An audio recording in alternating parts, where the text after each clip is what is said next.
Welcome to the Racecourse, home of Wrexham Association Football Club.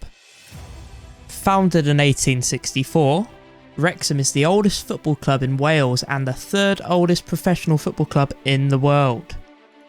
Wrexham have had many ups and downs, highs and lows throughout their history. However, in recent times, two Hollywood stars have taken the sport by surprise by purchasing the fan-owned Red Dragons last year. Ryan Reynolds and Rob McElhenney only bought the North Welsh side back in February this year, and with their first season as owners, they have appointed the 22-year-old Alex Carr as their new manager of Wrexham Association Football Club. They believe Carr is the exact person to take the Red Dragons to the Football League and to be an established name in English football. So, without further ado, welcome to Awakening Wrexham.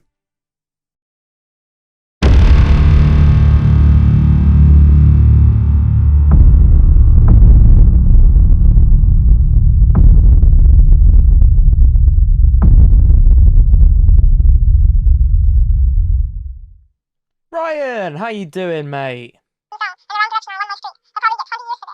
I'm good, thank you. I'm really good. I was just wondering, would you be able to give me the transfer funds to sign Gareth Bale and Aaron Ramsey? You won't? Oh, okay. This is going to be more difficult than I thought. Now, a lot of people will say that this is the best time of the year because Football Manager 22 is finally here. Can you believe it? I can't. It's been a long year. It's been a long wait, but it's here and I'm ready to go. And with the game being out, it's finally time to begin my long-term Football Manager 22 save over here on YouTube. If you couldn't already tell by the title, the introduction and the thumbnail, this is a save on Wrexham Association Football Club, where I tried to bring the Welsh side all the way to the top. Maybe to win the Premier League, maybe to win the Champions League. Let's see what happens.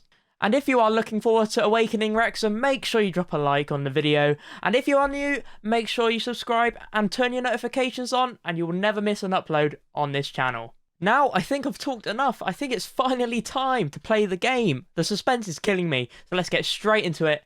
Come on, the Red Dragons. Hello everybody, and welcome to episode 1 of Awakening Wrexham. As you can see, right in front of me and right in front of you, we've been appointed by Wrexham. Ryan Reynolds and Rob McElhenney have both decided to give me the job. Can you believe it? They've saw my progress and achievements from last Football Manager clearly, and they just thought, you know what, he's going to do the job. And I totally agree. Why would I not? As you can see in front of me, I'm on a £1,100 a week contract. And that is reasonable. I wish it was less, because then we'd have more money for other things and we wouldn't be draining the finances. But it's okay, it's okay. And as you can see, we have the wonderful TikTok kit in the background as well. It's absolutely stunning. It's a lovely shirt. I really wanted to get one for the series, but oh well, they are out of stock. That's a shame. Hopefully they maybe get a restock in January, maybe. I'm not too sure. Anyway, in front of us, now we have just all the general information about the club. As you can see, we are predicted first in the league. But let's see how that goes. Hopefully we do go up this year, because that is the ideal outcome, of course. Our reputation is 2 stars already. That's quite impressive for a National League side, I have to say. And as you can see, we are also founded in 1864, just like I said in the introduction. As you can see, our facilities, in terms of this league, we are actually, it's pretty awesome. We've got a 15,000 capacity stadium. That's bigger than Bournemouth. I have nothing else to say other than it's bigger than Bournemouth. That is crazy. Like, it's the oldest football stadium in the world in use still, which is pretty awesome, to be honest. Racecourse is the oldest ground in the world. Awesome stuff. For football, anyway, that is. I'm not too sure if, like, in terms of, like, you know, you could have, like, jousting, you know. I don't know. But football terms, yes, they are the oldest in the world. Finances, we look pretty safe, I have to say. We've got £250,000 in non-league football. Can you believe it? £43,000 per week in the wage budget. These Hollywood stars clearly invested in Bitcoin or something, because I don't know how they would do this otherwise. Obviously, secure finances. They've just bought the club. You'd hope it was secure. In terms of, like, accolades, they've won the Division 3, I think it was called at the time. They've also won The Papa John's Trophy, which is the one with the group stages that League 1 and League 2 play in at the moment. Also won an FA Trophy. Hopefully we can win that this year. That's the aim. Because if we go up this year, then there is no chance of winning it again. And then they've won a load of Welsh stuff as well, which is bloody mental. 23 of that one. That's ridiculous. Okay, so in front of me now, and in front of you, of course, we have the best 11 judged by the media. This is what the game thinks our best team is. Obviously, this is subject to change. This is probably not going to be the exact 11 that starts the first game of the season. For example, I don't know. I know Jones is pretty awesome in the game, but in terms of, like, I'm not going to play this formation. Like, a 5-2-2-1 is probably not what I'm going to be playing. I know I'm not too sure I want to try the wide centre backs because I'm actually doing it over on Twitch. Link in the description if you want to go follow me there. I do stream very, very often. But in terms of Mullen, Young, Redmond, Jones, two Jones, Green, Lennon, Tozer, Hayden, Hosanna, and Lainton, I'd say at least 50% of that squad is going to be in the first 11 by the start of the season, which means we're going to go absolutely mental with this £250,000 that we have been gifted. Okay, so this is what the board would like me to achieve in the next 5 years. They want us to work within the wage budget within the 5 years. That's obviously makes sense. And they want us to play entertaining football. It's going to be Carball. What do you expect? It's going to be amazing. This year, they want us to reach the playoff minimum. That is absolutely a piece of cake, hopefully. FA Cup, second round, a little bit more difficult. FA Trophy, I would like to win, but they would be happy with the semi-final, so that's fair enough. But I would like to win that. And then after that, they want us to go up straight away if we don't go up this year, which I hope we do. They want us to be automatic. My contract then expires, but obviously we can be sacked. I hope we don't, because I'm not sure what I'd like to do after that. To be quite honest, I've been really, really looking forward to doing this for about 4 or 5 months. It's been on my mind. So they want us to become an established League 2 side in the 3rd year. Work towards. So they actually, in fact, they're not even interested in relegation. They avoid a relegation battle. Okay, that makes sense. And then after that, work towards recording an EFL 2 top half finish. We can do that. Of course we can. All of this is very doable. Our 5-year plan, reach championship. Simple as that. But I'm gonna allow 6 or 7 years to do this. To the championship anyway. Beyond that, maybe we'll hit Premier League in 10. That is the idea. Hopefully we can do it. Hopefully we can win the Champions League by 15. That is the aim. This is a very long-term save if you weren't aware already. It's awakening Wrexham. We're gonna make a giant of Wales playing in English football. It's going to be really awesome. Okay then, guys. So here we are. We are on the home page. We are in the inbox of our Wrexham save. So obviously we've seen this already, but we've got our wonderful face in here now. Of course, that is me. I mean, that's when I was younger, but here we are. I was 19 or 18 then. I'm 22 now, so it was a long while ago. If it wasn't context, that photo was taken in the Emirates Stadium. It was Unai Emery's chair at the time. It was the manager's chair at Arsenal. So there's some context for you if you always wondered, because I know a few of my Twitch followers did wonder where that photo was from. Okay, last contracts. I mean, we're gonna have a look at this in a second. We will. Apparently, some contracts have already been offered. I don't know how I feel about this. Can I withdraw, or have they already agreed their contracts? Recently signed. Okay, so is that something we can't? Okay, we can't change that. That's fine. We're gonna go through this in a second. That's absolutely fine. I'm absolutely fine with this year plan. I'm sure you guys are as well. This is the first thing I do at any save. Staff responsibilities. It all needs to change. So, first thing, this is fine. This is how I do it. Staff. We need to take control of staff in the other teams, under 18s, for example. I don't really want my under 18s manager doing that, to be honest. I'd like to start my own staff. Courses, you can do courses. That's absolutely fine, because I'm going to do that alongside you, because I sometimes forget that. That's absolutely fine. Okay. Renewing contracts. Nope. I'd like to be notified on that instead. We are changing staff meeting to it every month. It happens very, very frequently, and it's a pain in the backside. I do like the feature. It's just very, very often, and I want it to stay fresh, like new, fresh. No, I don't want to see it every week, if that makes sense. Scouting. This will change. One thing I like to change is I like to change this when we scout a player, make sure we watch him until full knowledge, and we'd like to add players to the shortlist for a year instead of don't shortlist. So in terms of media, I don't really like to get involved with that at all, because it takes up a lot of time. So I like my assistant to do that. Training, I like to turn on training emails so I get information on how my under 18s and youth players are doing. And finally, we would like to change this. I don't like to take control of friendlies. My assistant manager can control those. I'm here for the big games only. Right then, guys, so here is the squad in front of you. It's very, very large. For a first-team squad, that is a lot. 27 people. It's a 27-man squad. I want to shrink that down. I want to get the average age down as well. That is the two aims I want to do so far. And I also want to get this down. I'll show you this.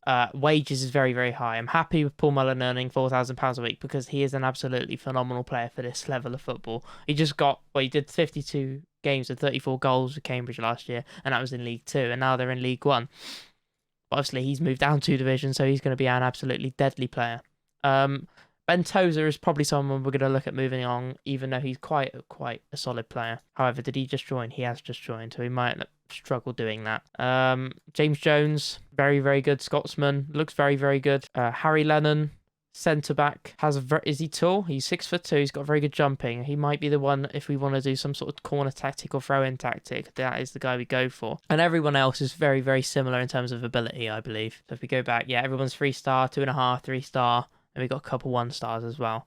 These guys are probably going to loan out. They're already wanted by a few Welsh sides, so that is absolutely fine. So in our development centre, I've just found this guy called Max Cleworth. He's an 18-year-old centre-back. He's got a 2-star ability already. He could probably do us a job this year. Definitely. On the bench. I reckon he can do a very good job for us. And he's got a very good potential as well, so we probably do want to give him a go. Okay, guys, so here we have in front of us is the season predictions in terms of best 11, best team, all that kind of stuff. Of course, if we have a look right here, we have the 2 best players in the league over here. We are predicted 3rd to go up. Stockport are a deadly side as well. They've got Paddy Madden, is another guy who's somehow dropped down several leagues. Because he was at Yeovil in the Championship at one point. We've got relegation favourites. They've had a 12-point deduction. Dover, they didn't play any games last year because they couldn't, I believe. There's something behind that. Weymouth is there. Quite local to me. Most local beach, maybe alongside Weston-super-Mare. You got Halifax in there at the bottom. Southend, not looking good in real life, but however, in the game, they look like they're going to do fine. In terms of us, though, we look very comfortable in 3rd place. I'll be very, very happy with that. However, we're going to go for the title.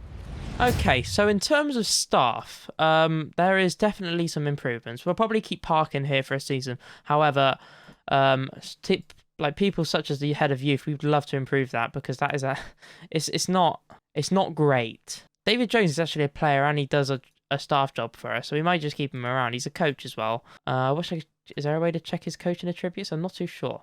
That's absolutely fine though. We're probably going to change the staff. We will keep you updated on how that goes. Between this episode and next episode, there's going to be a load of transfers, a load of stuff, and then we'll play our first game in the next episode anyway. So before we play the first game, I will show you transfers, staff changes, all of that kind of stuff. It'll all be pretty good. But in terms of everything else, yeah, staff is going to change quite a lot. Like, for example, we don't even have any scouts at the club at the moment, so that definitely needs to change.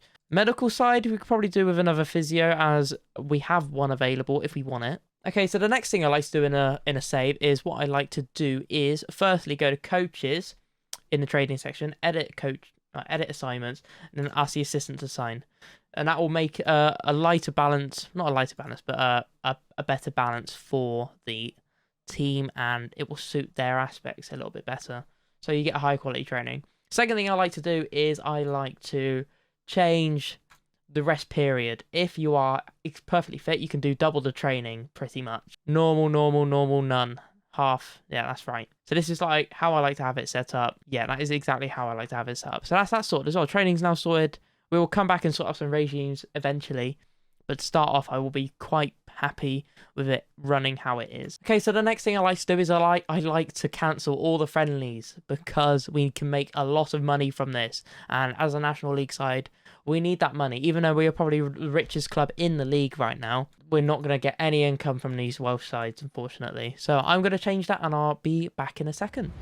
So what I've done here now is I've cancelled all those friendlies, and now we have Salford, Halifax, Notts County, then Lex, which is our affiliate, so I couldn't cancel that one, so I just left it as is because I had no choice. Then we got Yeovil, Bournemouth, then Hart. This should give us about £100,000 in income, which is very, very good, and it should keep our club nice and afloat, hopefully. Our first game of the season is Yeovil, so that in the friendlies, it's actually going to give us quite a good idea of what they're about, because they're going to be up there in the league, I guarantee you. In terms of club info, we have some wonderful kits, to be honest. I love this. This is very old-fashioned style, and I love it. And I love the TikTok sponsor. I think these kits look wonderful. Our stadium, its use capacity is only 10,500, which is correct, because in real life, they've got this massive advertising banner, and it has TikTok, Expedia, all of their massive sponsors on it, which is, you know, and it's only a standing area as well. So it's a standing stand, which is probably why it has 5,000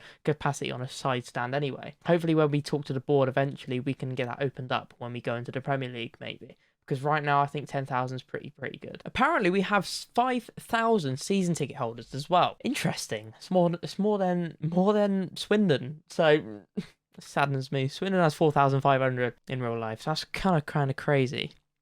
What have we got in terms of legends? Got anyone we know? No.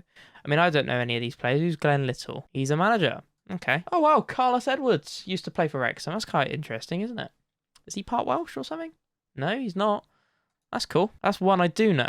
And then legends, there's nobody we can click on, unfortunately. In terms of rivals, we've got Chester, Shrewsbury, and Tranmere. That should be interesting. That's quite interesting. I don't know why Tranmere's there. I know Tranmere used to be in the National League quite a lot, so that might be why. In terms of finances, though, we have no debt. What do we have in terms of sponsors? We have quite a good sponsor from Macron, however you say it. It's £325,000 over, is that per year? Yeah. Per year, so £650,000 over 2 years, which is very, very nice. Everything else is quite minuscule in terms of amount of money we get, I guess, in terms of income. So then, guys, that is it for this episode of Awakening Wrexham. I hope you enjoyed it. I really enjoyed getting it up and running. I cannot wait for the next episode. I hope you're the same. If you are, make sure you do leave a like on the video, and if you're new around here, make sure you subscribe and turn notifications on so you know when the next video does come out. It will be premiering, what day is it? It's Sunday today, so this video is coming out Sunday, the next one will come out tomorrow. Make sure you go and follow me on Twitter as well. You will find out all the information about this as well. I will keep you updated over there. All the behind the scenes will be over there. Take care, guys, and I will see you very, very, very soon. Bye-bye.